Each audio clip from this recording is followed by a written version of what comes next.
সাবধান। রাধারানী বলছে, সখী রে, আমি প্রভাতকালে উঠে একখানা বিনা সুতার মালা গেঁথেছিলাম, এই মালাটা নিয়ে আর আমার বধূ তাম্বুল সেবা করতে ভালোবাসি, কর্পূর মিশ্রিত তাম্বুল, এটা নিয়ে আমার বধূর বদনে দিবি, আর এই মালাটা আমার বধূর গলায় পরিয়ে দিবি। এমন কথা শুনে তুলসী বলছে, রাধে, আজ আমার কত বড় সৌভাগ্য রে, আজ আমি তোর আদেশ পেয়েছি। কার আদেশ? কৃষ্ণ প্রিয়ার আদেশ, কৃষ্ণর সঙ্গে মিলব বলে। এত বড় ভাগ্য, এ কি চারটিখানি কথা গো? হ্যাঁ, কৃষ্ণ প্রিয়ার কাছে অনুমতি পেলেন যে কৃষ্ণচন্দ্রের সঙ্গে সে মিলতে যাবে। কত বড় ভাগ্য! বলছে, রাধে, আজ যে আমার কত বড় আনন্দ হচ্ছে সে কথা আমি বলে বোঝাতে পারবো না। কেন জানিস? আমি যদি তোর বধূকে তোর সঙ্গে মেলাতে পারি, তাহলে তুই শুধু তোর বধূর সঙ্গে মিলতে পারবি, আর আমি যদি তোদের দুজনকে একসঙ্গে মেলাতে পারি, তাহলে আমি যুগল ভরে তোদের নয়ন যুগল দর্শন করব।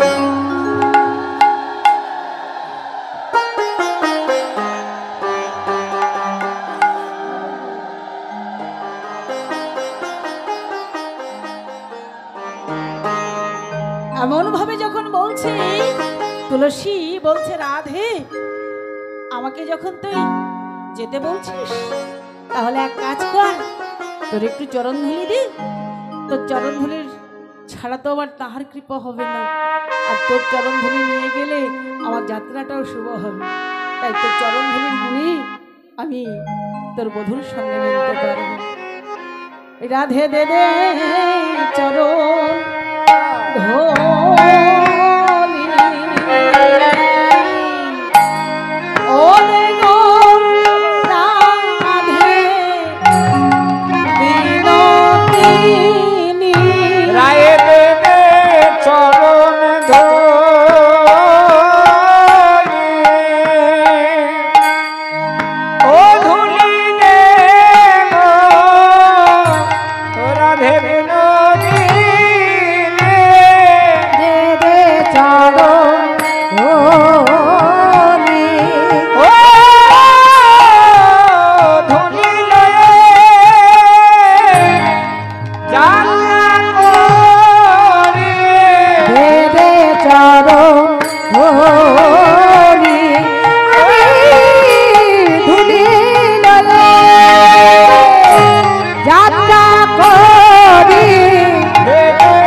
বলছে, রাধে, তোর ধুলি লয়ে যাত্রা করলে আমার যাত্রা শুভ হবে। এই বলে রাধারানীর চরণ ধুলি তুলসী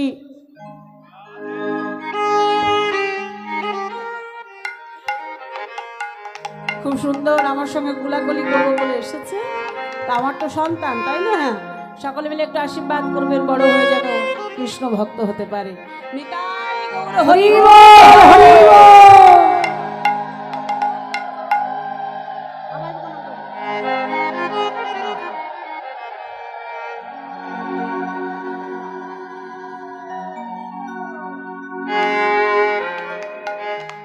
হরে কৃষ্ণ।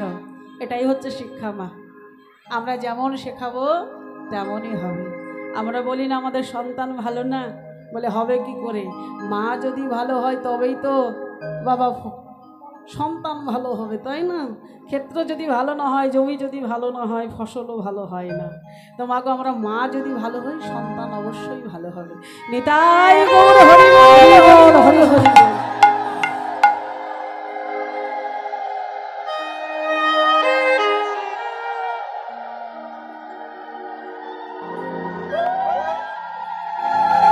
এইবার তুলসী রাধারানী চরণ ধরে মস্তকে লয়ে একখানা বিনাশুতার মালা নিয়ে আর কর্পূর মিশ্রিত তাম্বুল নিয়ে এবার চলেছে।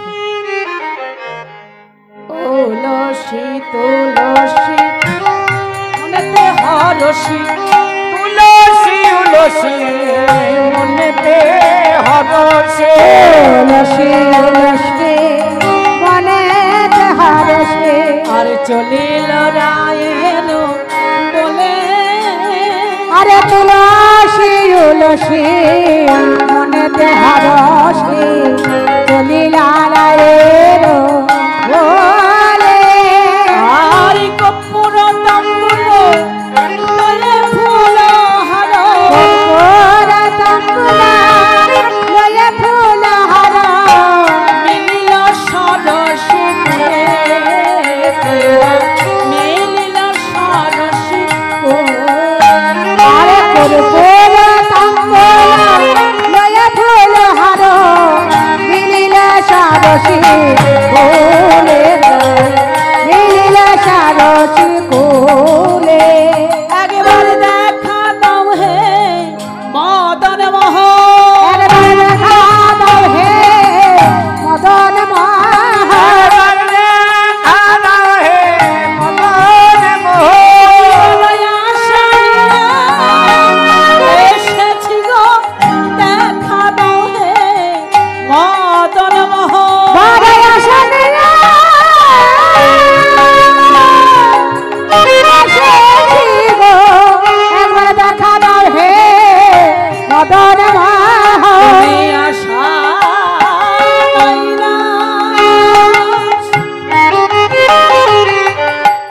করোনা গো, একেবারে দেখা দাও হে মদন মোহন, আমার আশায় মই নৈরাশ করো না হে, দেখা দাও হে মদন মোহন, আয় নৈরাশ করো না হে,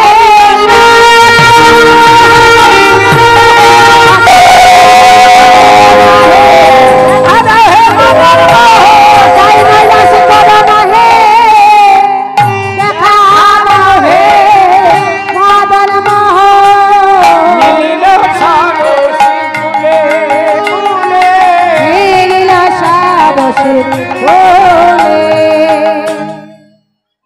তুলসী বিনা সুতার মালাটি নিয়ে আর কর্পূর মিশ্রিত তাম্বুল লয়ে কি করেছেন বাবা, বনের মধ্যে তন্ন তন্ন করে খুঁজে বেড়াচ্ছেন আর বলছেন হে মদন মোহন, হে গিরিধারী, হে প্রাণবল্লভ গোবিন্দ, তুমি একটি বাহারি কৃপা করে দেখা দাও, আমি যে বড় আশা নিয়ে এসেছি গো।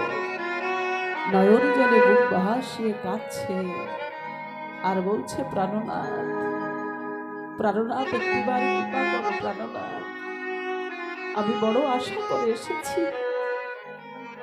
আমি যে বড় আশা করে এসেছি তোমার দর্শনে পাবো বলে, তুমি একটিবার কৃপা করে দেখা দাও।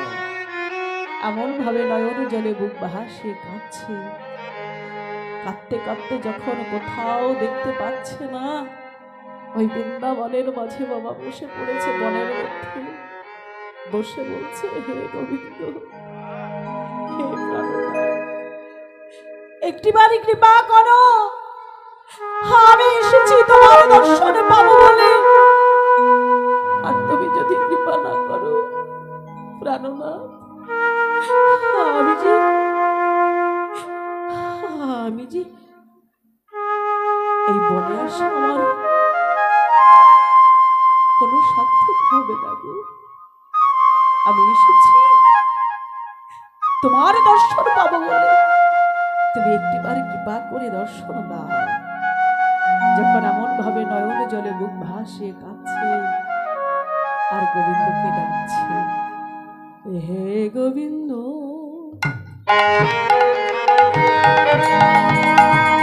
ও হে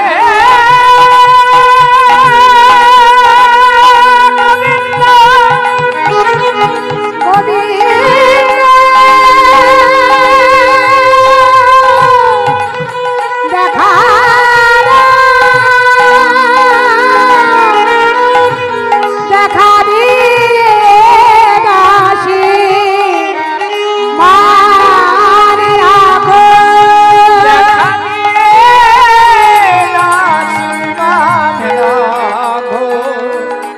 ওহে প্রাণ গোবিন্দ ও হে দাও দেখা দাও, দেখা দিয়ে এই দাসীর মান রক্ষা করো। এমন ভাবে যখন নয়ন জলে মুখ ভাসিয়ে কাঁদছে, বাবা এদিকে ওদিকে চাইতে চাইতে সমস্ত বন তন্ন তন্ন করে খুঁজতে খুঁজতে ভালো করে চেয়ে দেখে সরসী কোলে রাধাকুণ্ডের তীরে বসে গোবিন্দ আমার সুবল শাখার কণ্ঠটি জড়িয়ে ধরে নয়নে জলে মুখ ভাসিয়ে কাঁদছে। এদিকে রাধারানী বলেছে, তুই আগে থেকে কোনো কথা বলবি না। তুলসীর দেখে কষ্ট হচ্ছে যে গোবিন্দ আজকে বসে বসে কাঁদছে কেন? সুবল শাখার কণ্ঠ জড়িয়ে ধরে রাধার ভাবে ভাবাবিত হয়েছে। রাধারানীর ভাবে ভাবাবিত হয়ে নয়ন জলে ভাষায় কাঁদছে। আর তুলসী কি করছে? ওই রাধাকুণ্ডের পাশ দিয়ে বাবা হেঁটে যাচ্ছে। আর তুলসীকে যখন গোবিন্দ আমার দর্শন করেছে, তুলসীকে দেখে বলছে, তুলসী ও তুলসী কোথায় যাচ্ছ? এসো না, আমি তোমাকে ডাকছি গো, তুমি কেন এমন করে চলে যাচ্ছ? তুলসী এসে বলছে, ও তুমি আমাকে ডাকছো? বলছে, হ্যাঁ গো আমি তোমাকে ডাকছি, তুমি এসো। গোবিন্দ আমার যখন এমন করে ডাকছে, দেখিয়া তুলসী নগরয়লসী যতনে বসালো কাছে, যতনে বসালো কাছে।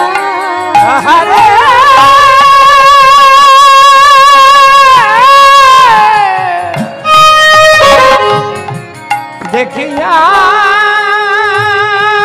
তুলসী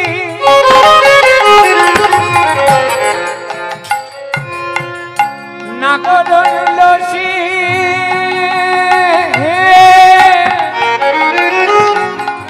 যতনে বসায় কাছে, আপনারা কলি সকলে ও গয়া বনায়া কলি কাহিয়া সকলে রায়ের গমন পুছে, রায়ের গমন ও শ্রীরাম রায়ের গমন পুছে, রায়ের গমন পুছে।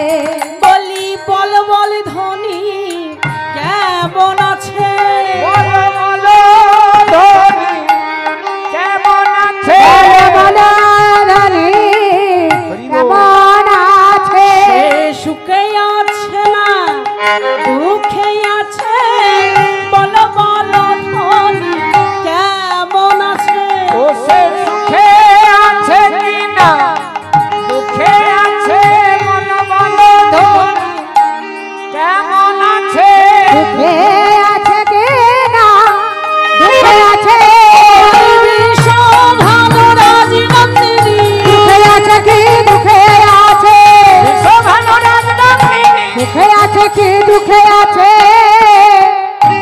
বল বল ধনী কেমন আছে? রায়ের গমন পুছে, রায়ের গমন পুছে।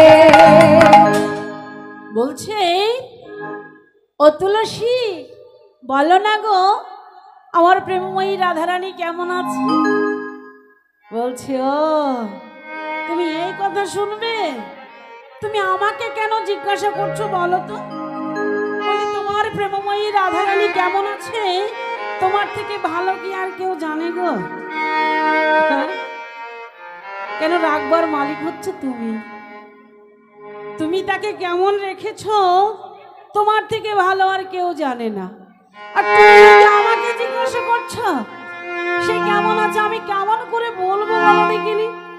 ও মা, এমন ভাবে যখন তুলসী বলছে তখন গোবিন্দ বলছে, জানো তুলসী আমি জানি তুমি বড় চতুর, তুমি সত্যি কথা বলবে না, আমি সেটা ভালো করেই জানি। হাতটা ধরে নিয়ে কাছে বসিয়ে বলছে, এ ধনী চাতুরি না করো চতুরি, না করে চাতুরি শপথি করিয়া তো, শপথি করায় তো, রাধার কুশল কহিয়া কহিয়া সকল শীতল কর হম। শীতল কর ঘমর। তুমি রাধারানীর কুশল সকল কিছু আমার কাছে বলো। আমি জানি তুমি চতুরের শিরোমণি, তাই বলছেন এ ধনী চতুরি না করো চতুরি, শপথি করিয়া তোর রাধার কুশল কহিয়া সকল শীতল করহ মোর। নিতাই গৌর হরি বল, হরি বল, হরি বল, হরি বল।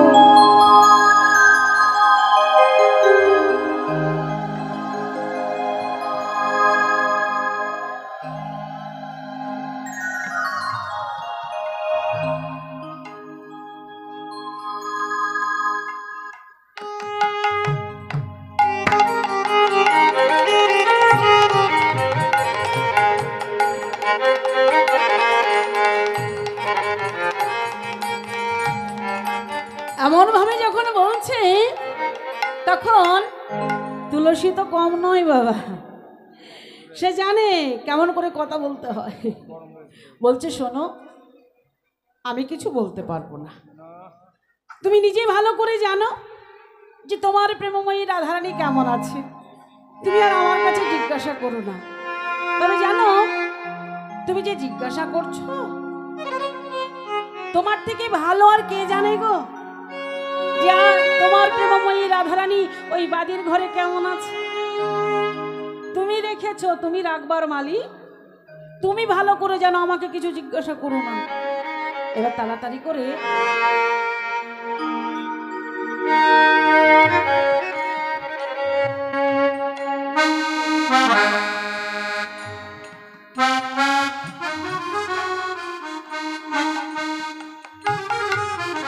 তাড়াতাড়ি করে গোবিন্দ আমার তুলসীর হাত দুটো চেপে ধরেছে, চেপে ধরে বলছে শোনো, আমি না প্রভাত কাল থেকে আমার প্রেমময়ী রাধারানীর দর্শন পাইনি গো।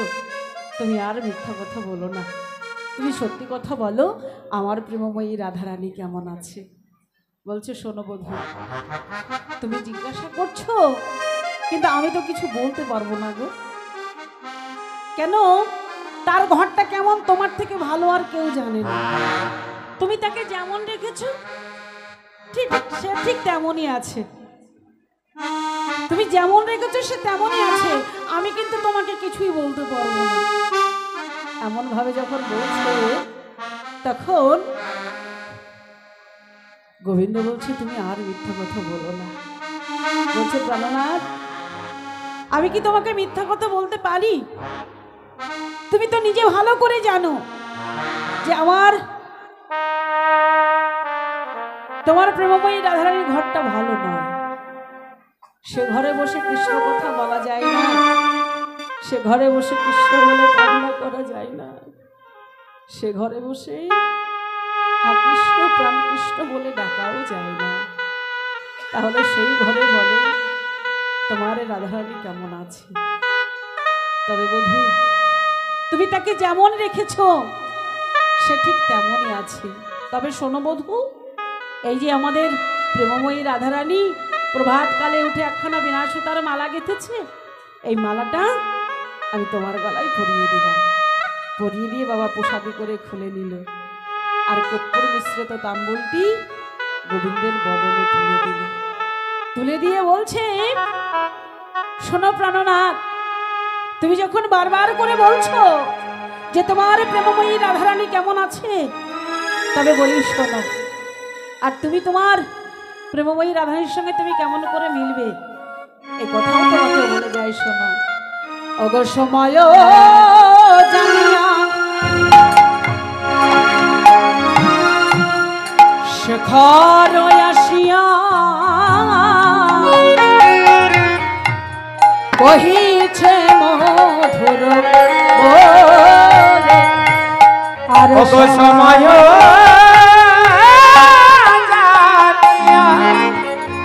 শেখর আসিয়া সুমধুর করি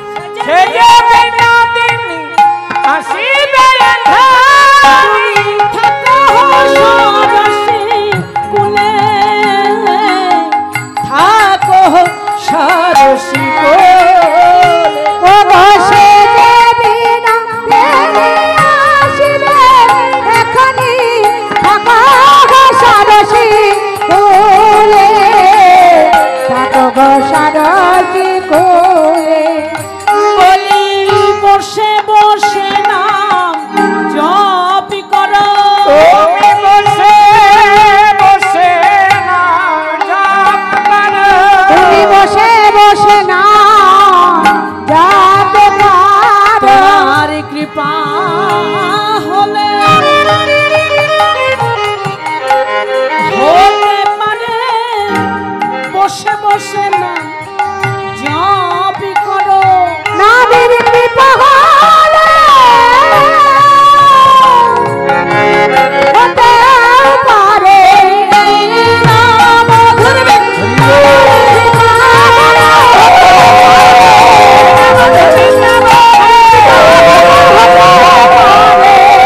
তুমি বসে বসে না যাতে পারো থাকো সারসিক কুলে থাকো গো সারসী কোলে বলছে গোবিন্দ তুমি এই সরস্বতী কুলে বসে তুমি রাধা নামে জপ করো, তাতে হয়তো তোমার কৃপা হলেও হতে পারে। কেন গো এ কথা কেন বলছে? সে ভক্ত হয়ে ভগবানকে রাখতে বলছে। বলছে তুমি ভগবান, তুমি ভক্তের কষ্ট কোনোদিনই বোঝো না। তা তুমি ভক্ত হয়ে রয়েছো, তো ভগবান হয়ে রয়েছো, তুমি একটু ভক্ত সেজে দেখো যে ভক্তের কত কষ্ট হয়। তুমি আজকে ভগবান হয়ে ভক্তকে ডাকো, তাহলে তুমি বুঝতে পারবে যে একটা ভক্তের হৃদয়ে কত কষ্ট হয় তোমাকে ডাকতে, তোমাকে ভালোবাসতে। এইবার এমন কথা বলে তুলসী মালাটা প্রসাদী করে নিয়ে বাবা ঘরে ফিরছেন। এইবার আসতে বাবা অনেকটা সময় লেগেছে, তো দেরি হয়ে গেছে। এবার তুলসী মনে মনে চিন্তা করছে যে আমি যদি এখন রাধারানীর কাছে যাই, রাধারানী আমার 2-4টে কথা শোনাবে, তার থেকে দরকার নেই এই মালাটা নিয়ে আমি ললিতার হাতে দিয়ে দিই, ললিতা নিয়ে রাধারানীকে পরিয়ে দিই। ললিতাকে যেমনই দিয়েছে ললিতা নিয়ে রাধারানীর গলায় বাবা মালাটা পরিয়েছে। রাধারানী বলছে, এই ললিতা, আমি তো মালা দিলাম তুলসীকে, তুই মালা কেন কোথায় পেলি? বলছে, ওই তো তুলসী আমার হাতে দিল, তাই আমি তোর হাতে তোর গলায় পরিয়ে দিলাম। বলে, সে না হয় পরিয়ে দিলি, এই মালা তো আমি আমার বধূর গলায় পরাতে বলেছিলাম, আর এই মালা তুই আর আমার গলায় পরিয়ে দিলি। বলছে, রাধে জানিস রাধে, আজকে প্রভাত থেকে তুই তোর বধূর জন্য বড় কষ্ট পাচ্ছিস, তোর হৃদয়টা জ্বলে যাচ্ছে, আমরা বুঝতে পারছি। আমরা তো কোনো কিছু করতে পারছি না, তবে আমরা কি মনে করেছি জানিস, যে এই মালাতেই তোর বধূর অঙ্গের যে শীতল পরশ, ওই পরশ লেগে আছে, আর ওই শীতল পরশ তোর যদি তাপিত হৃদয়ে ছোঁয়ানো হয়, তাহলেই তোর তাপিত হৃদয় শীতল হয়ে যাবে। নিতাই গৌর হরি বল, হরি হরি বল।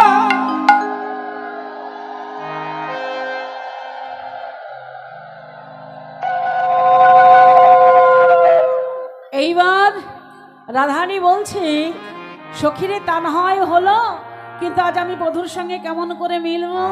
বলছে, শোন, আমরা একটা উপায় বের করেছি। কি উপায় বলতো? তুই হচ্ছিস বিষভানু রাজার কন্যা, বিষভানু রাজ নন্দিনী, তুই হচ্ছিস সূর্যবংশীয়। তো তোর যখন আয়ান ঘোষের সঙ্গে বিবাহ দিয়েছিল তোর পিতা, তোর মাতা কীর্তিদা, তখন তোর শাশুড়ির হাত ধরে বলেছিল, বিয়ান, আমার মেয়ে যদি কোনোদিন সূর্য পূজা করতে যায় তাহলে আমার মেয়েকে অনুমতি দেবেন। তবে শোন, চল আমরা সূর্য পূজার ছলা করে আজকে তোর বধূর সঙ্গে আমরা মিলব। বলছে, কেমন করে ঘর থেকে বাহির হব? বলে, শোন, একটু ছলনা করতে হবে। কি ছলনা? আজ তুই গভীর নিশীতে কান্না করবি, আর তুই যখন কান্না করবি তোর শাশুড়ি এসে বলবে যে, বৌমা তোমার কি হয়েছে, কেন কাঁদছো, কিসের জন্য কাঁদছো?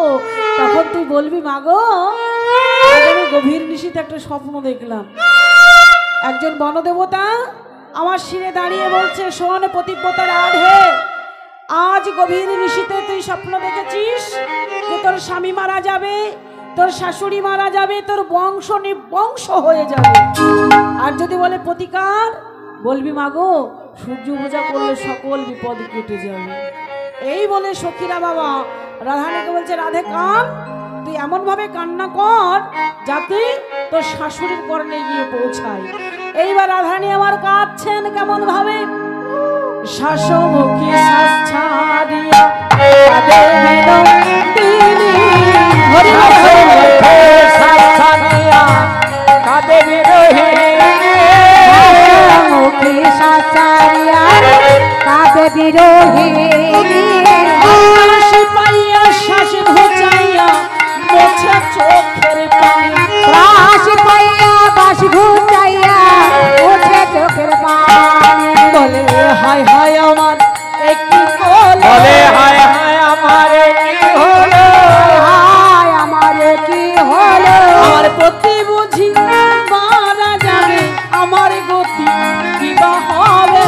অতি যদি মারা যাবে, হায় হায় আমার একই হবে। অতি বুঝি মারা যাবে, আমার উপায় কিবা হবে। যদি মারা যাবে, আমার উপায় কি বা হবে। যদি মারা যাবে, বলে হায় হায় আমার কি হলো, ও মা গো, আমার কি হবে? ও বাবা গো,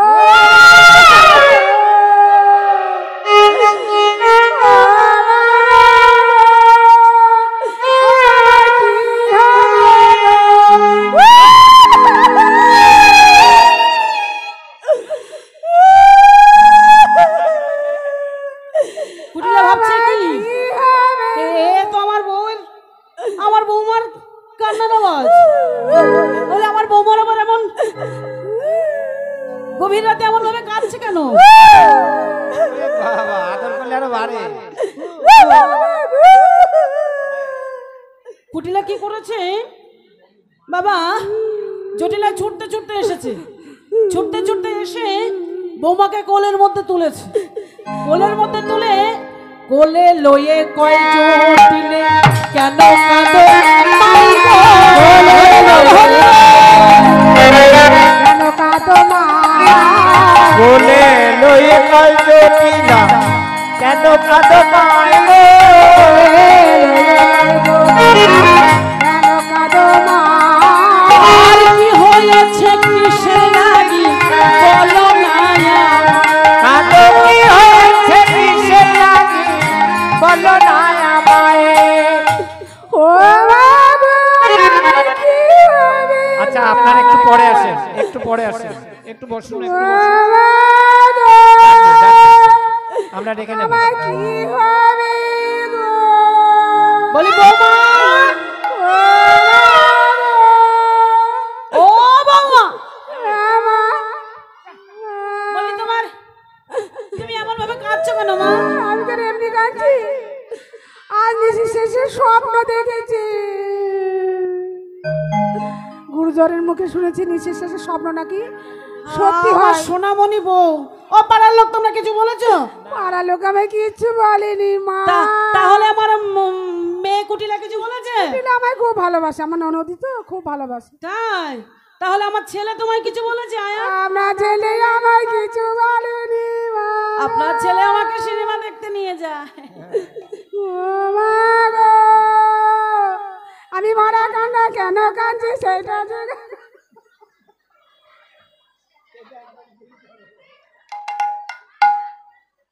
বলছি আমি মরা কান্না কেন কাঁদছি আগে জিজ্ঞাসা কর। সেইটা আগে জিজ্ঞেস করো, ওইটাই তো বলা, বলছি মা, ওইটা বলার জন্যই তো কাঁদছি। হরি বল হরি বল। এদিকে একটু পরে পরে এদিকে এই কথা দাও, তারপরে কৃষ্ণকে বরণ করার সময় আছে। ওমা, বলছি ওমা, তুমি এমন ভাবে কাঁদছো কেন? কি হয়েছে? নিশির শেষে স্বপ্ন দেখি। কি স্বপ্ন দেখেছো? প্রতিনাম তো করতে নেই, আপনার ছেলে নাকি মারা যাবে। নিশির শেষে, গভীর রাতে নিশির শেষে স্বপ্ন দেখি মাই গো। হরি বল হরি বল। শেষে স্বপ্ন দেখি মাই গো। গভীর রাতে নিশির শেষে